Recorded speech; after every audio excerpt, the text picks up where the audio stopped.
鱼。过了这道城门之后，风波又会更加激烈了。不过安乐有句话想问殿下：方才在苍山之巅，我亲见殿下下了局好棋，殿下何时把安乐也给算计进去的？那你又是如何猜中我的算计的？自然是因为殿下对安乐知无不言了。任安乐，自从你打着3万水师进京求聘的旗号，便每一步都踏在我的计划之上。这也都算是巧合吗？与其说是巧合呢，倒不如说是缘分吧。你到底为何而来？哼，安乐千里迢迢献上3万水师，自然是为太子殿下而来的呀。我不管你从何处来，但我知道，你本性纯良，心怀大义。我会帮助你站到你想站的位置，也相信你会是个治世良臣。太子殿下总觉得自己将安乐看得一清二楚，却从来不肯正视自己的内心。殿下说自己对安乐从未动过心，安乐偏偏就不信。我要赶紧回京啦，要让我未来的公公看看他未来的儿媳才是。驾！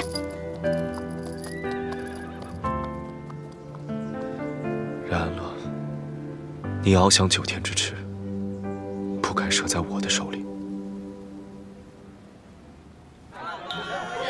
话说那任安乐与太子联手，屡破大案，江南赈灾之行，更是传为佳话。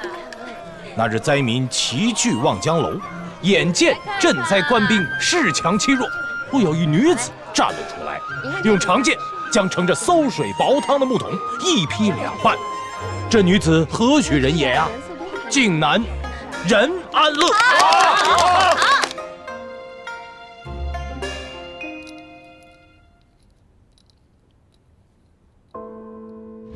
若是有一日我对殿下也拔刀相向，殿下又会如何？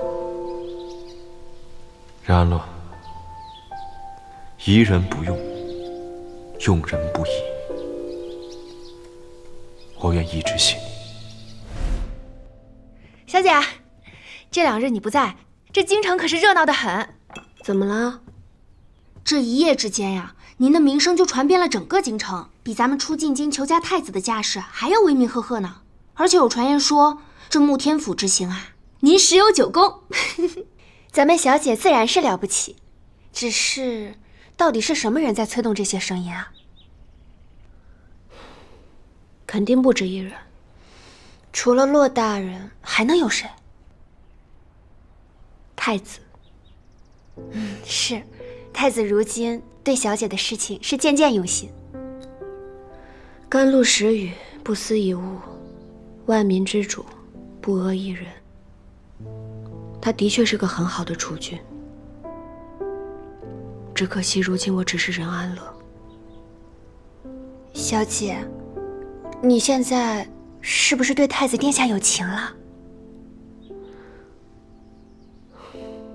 苑琴，你还记得你闯入晋南大山的那日吗？记得。若不是小姐，苑琴早已冻死在山里。你要永远记得那一日，除了你自己，没有人能帮你记住过去。如果没有了过去，也便成不了如今的我们。方才那些话，以后别再说了。苑琴记住了。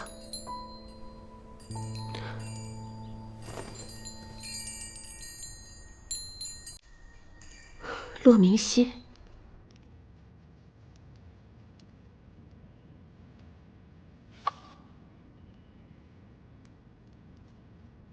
恭喜你啊，安乐！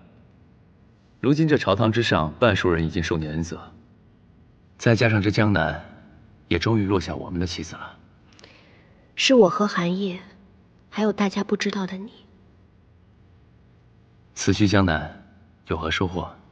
我随着那个荷花坠子一起去找到了一名叫做钟海的旧师身上，可惜时间过去实在太久，他已经下落不明了。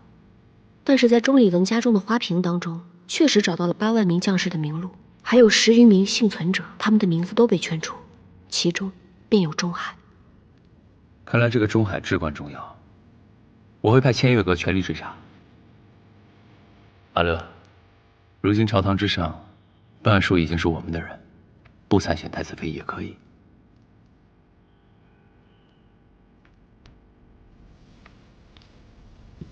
我父亲曾经对我说过，若是想掌控天下，无非手握权柄还有民意。当弟子缘化身为任安乐，本就是以身为饵。若我不入漩涡之中，又如何能让京城流言四起？待到始作俑者放松警惕，他才会露出马脚，我才能接近真相。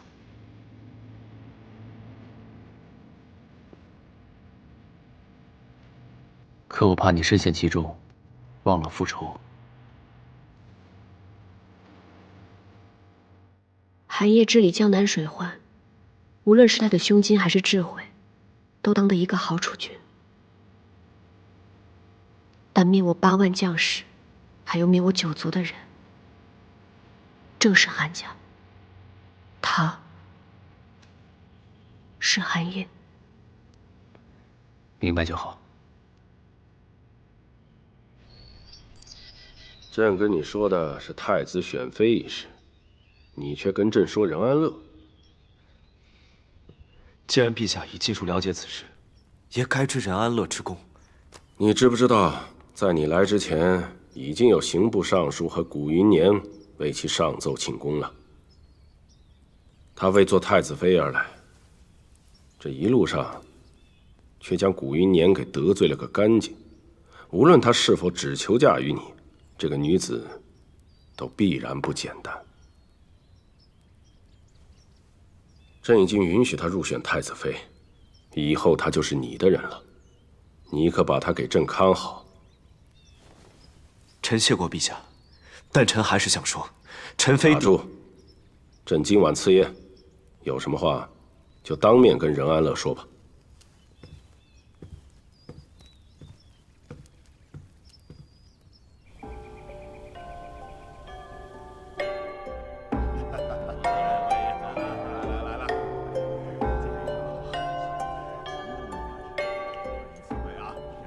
殿下，殿下，殿下，你看不见我了吗？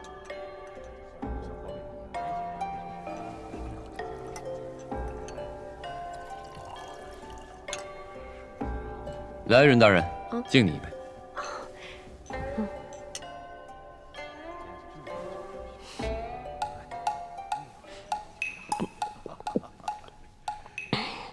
骆大人，分金离股的手法，刑部用的如何了？任大人的手法果然好用，所以呢，我连夜上奏，希望与任大人在朝中结为同僚，不要被儿女情长耽误了自己的前程。可是怎么办呢？我这个人心里就只有儿女情长，看来是要辜负骆大人的一番好意了。再说太子选妃一事，毕竟是我提出来的，如果我事先退出的话，岂不是就给别人做了嫁衣了？对吧，太子殿下？太子殿下，你平时还说我如此饮茶呢，怎么如今自己如牛饮水了？任大人，恭喜呀！哎呦，侯爷都来恭喜我了，实在是不敢当。任大人太谦虚了。试问座下各位，有多少人没有尝过你的手段？我看看啊，哎呦，就差侯爷您了。您可得谨慎点才是，别哪天您就领教到我了呢。任大人屡屡立功，怎么也有本侯的功劳啊？侯爷说的正是，如今古奇善还有钟离文都成了我的垫脚石。说到这里啊，我就不得不跟侯爷对饮一杯了。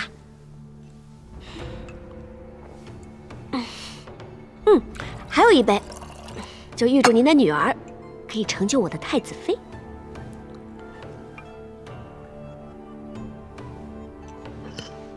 哦，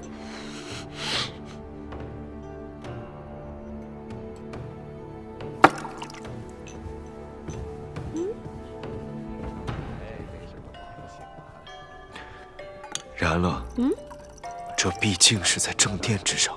那又如何？反正都已经撕破脸皮了，倒不如就让他狗急跳墙，说不定还能有点收获呢。骆大人，来。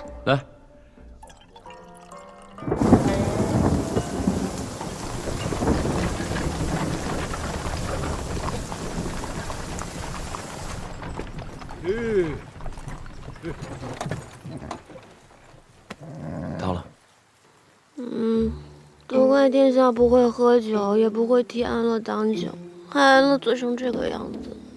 你没醉，别装了，快起来。殿下不也一直都在伪装吗？任安乐，你以后别再用太子妃之位当借口了。借口？我跟殿下一起经历这么多，你还是这么认为的？虽然我是输给了先皇的遗诏，但我并没有输给弟子园。无论你怎么说，他如今快要下山了，我们二人必须恪守礼节。那是谁？那人在江南客栈说什么10年殿皆成过往的？我今后日日得见紫园，殿自然皆成过往。没想到殿下也会说这种赖皮话。任安乐，我必须信守承诺，护他周全。啊！我不听。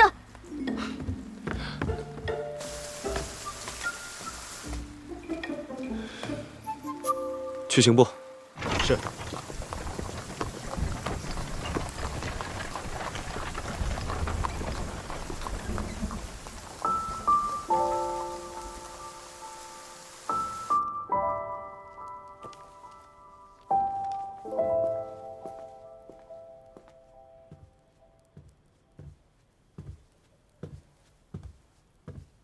殿下深夜到访，为何不知会上？以我们俩的交情，我就不能是不请自来？情能转浓，也可以渐淡。殿下跟我是哪种，却未可知了。在江南的时候啊，我就在想，你要是跟我在一起就好了，那些烦心事儿都能找你聊聊。如今能跟殿下说知心事的，不还多了个任安乐吗？唯独是他，绝对不可。为什么？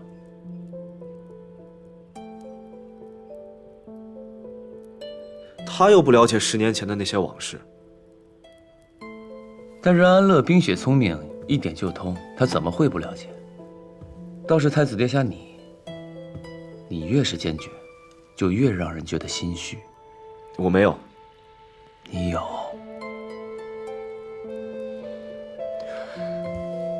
骆明熙，我只是欣赏他的为人和才情。你不也是一样？原来太子殿下今日来找我，是想问我为任安乐请功之事。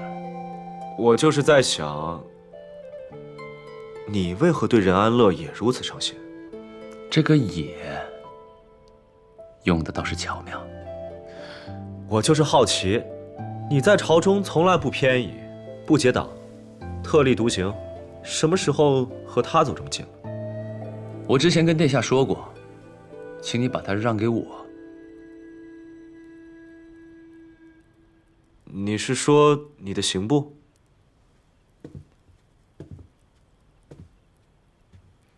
因为我也是孑然一身。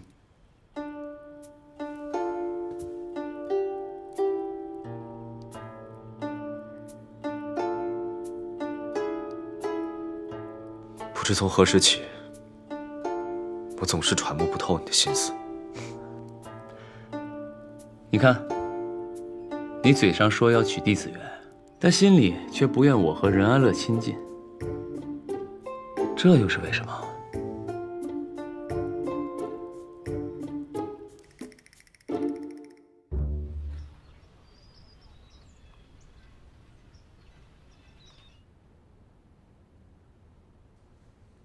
殿下，你又重话了。没想到我们的太子殿下也会近乡情怯。我只是许久未曾见过他了。相逢即是圆满。温硕，也先恭喜殿下了。只是你和安乐姐真的就止步于此了吗？我虽然一直没见过你说的岱山那位，但听你的形容，我觉得跟安乐姐更加贴切啊。可惜。还有什么别的消息？哦，殿下，选妃的消息一出，各家的闺秀们竞争得更加激烈了。凌香楼的盘口花样百出，越开越多，有投什么赵将军的女儿。子言若是下山，必会成为众矢之的。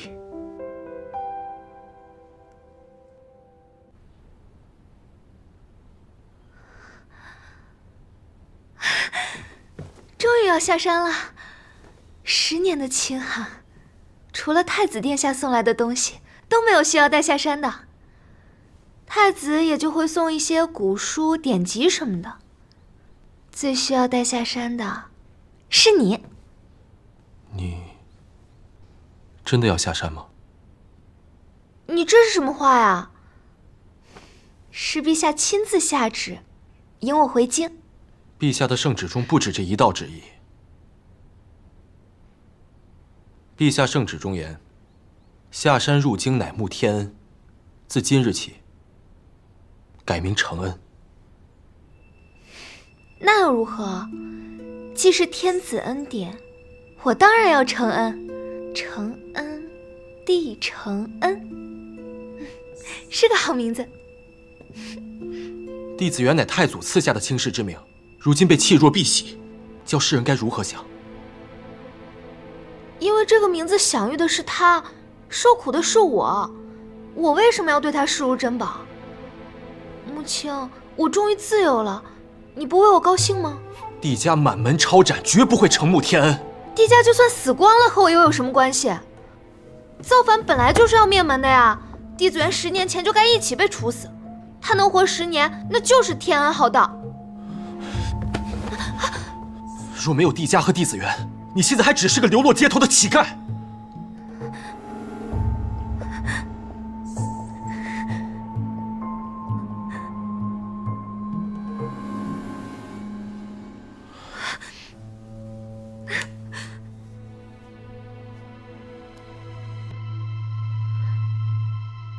是，那年我才8岁。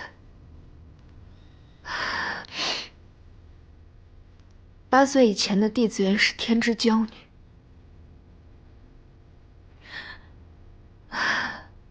我却没有吃上过一顿饱饭。我当时年纪小，什么都不懂，以为一顿饱饭就是世上最珍贵的东西，哪里知道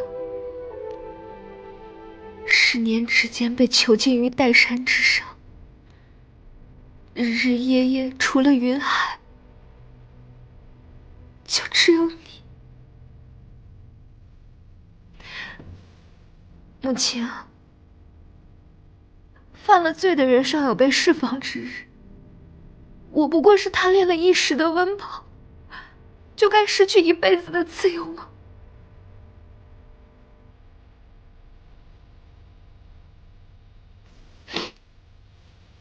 我去拿药。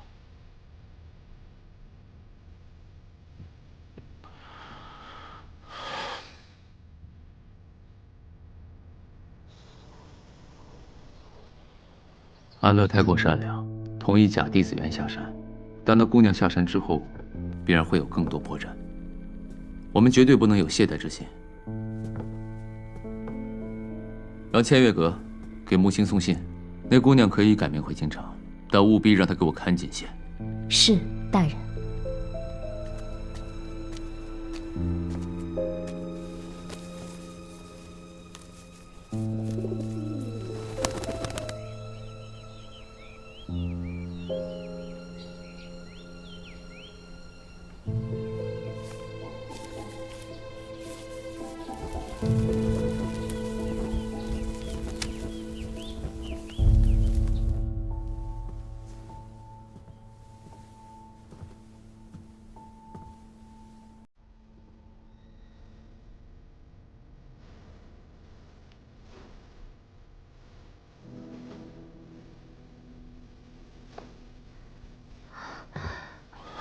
母亲，第一次见你的时候，我记得是一个夜晚，你迎着光朝我走过来，我当时真的好开心。在不知道前方道路的山上，有个人跟我作伴。虽然你不怎么跟我讲话，但是我知道你是好的。每次惹你不高兴的时候，我都会穿上这件衣服，因为我穿这件衣服的时候，你第一次对我说了2个字：好看。虽然我知道，只是因为这个颜色，帝子元喜欢。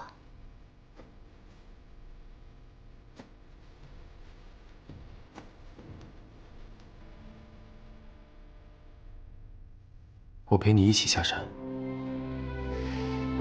陆青，我就知道，你不会真的不理我的。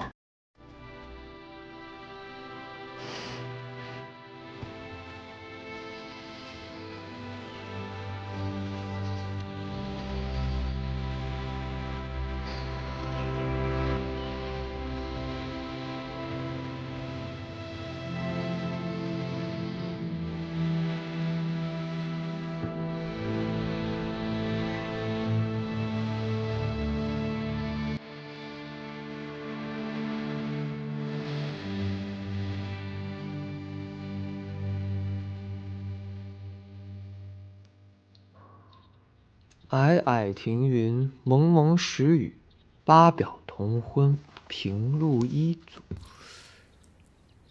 殿下，你画的不是帝小姐吗？怎么这眉眼竟那么像安乐姐呢？这么些年过去了，也不知道她和10年前有无变化。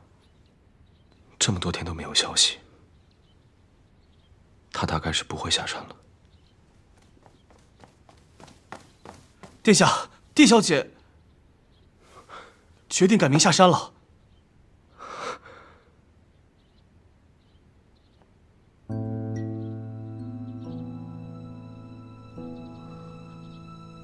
殿下，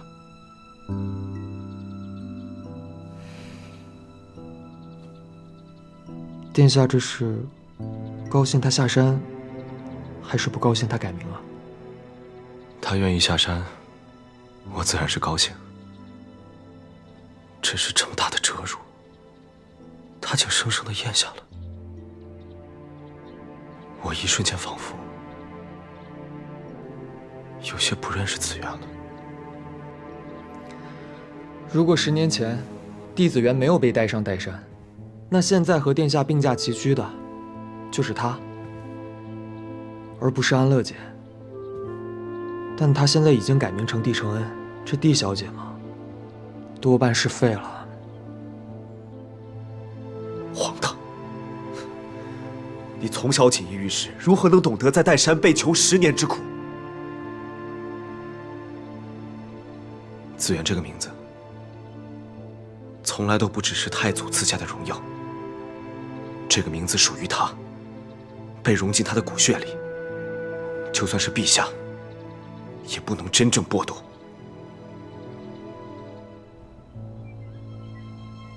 10年前，韩家灭了帝家，剩下唯一的孤女，为何要让她改名下山？你们一个两个都向着外人说话，都为了外人来忤逆自己的亲生父亲。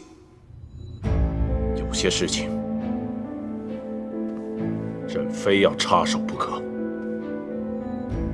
朕知道你日日喝醉酒后就去靖安侯府，那是罪人的府邸，以后不准去了。若是我偏要去呢？您还能下旨将我囚禁起来？朕已经下旨，将那里改为刑部大牢。就算你是公主，也不能随意出入。陛下不可，这让紫渊情何以堪？您已经下旨让他失去了名字，对他已是莫大的折辱，为何还要如此作践他的家？朕让他安然下山，已经是最大的恩赐。陛下，求您收回旨意。为了一个罪人，第3下死，你还真是朕的好女儿。哼！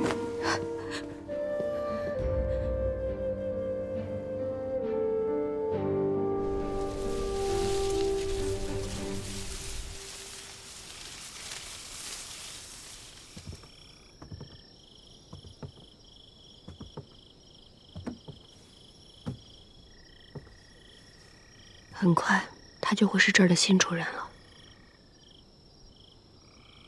他不住这儿。今日韩仲远召我入宫，说科考舞弊案办得很好，所以赏我把这儿变成刑部大牢。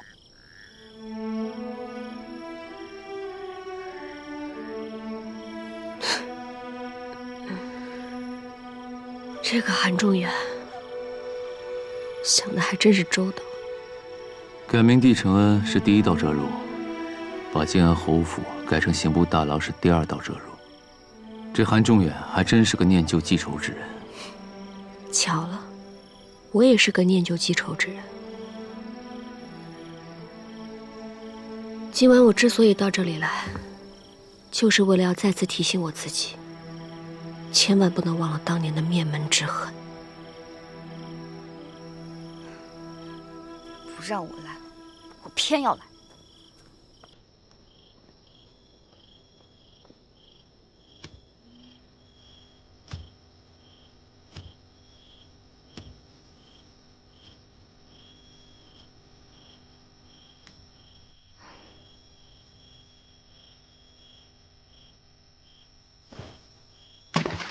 子源，小时候我在这儿失足落水，你救了我。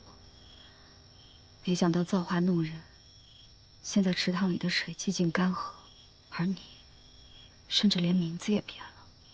你要改名叫承恩。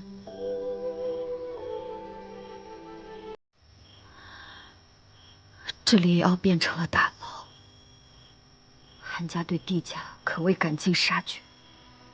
为何两家会有如此深仇大恨？这靖安侯府，这一草一木，一瓦一石，我都无脸拜祭。可是我又怕我战死沙场，忘记了这些噩梦一般的往事。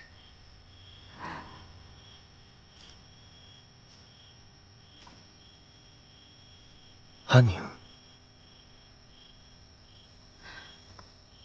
太子哥哥，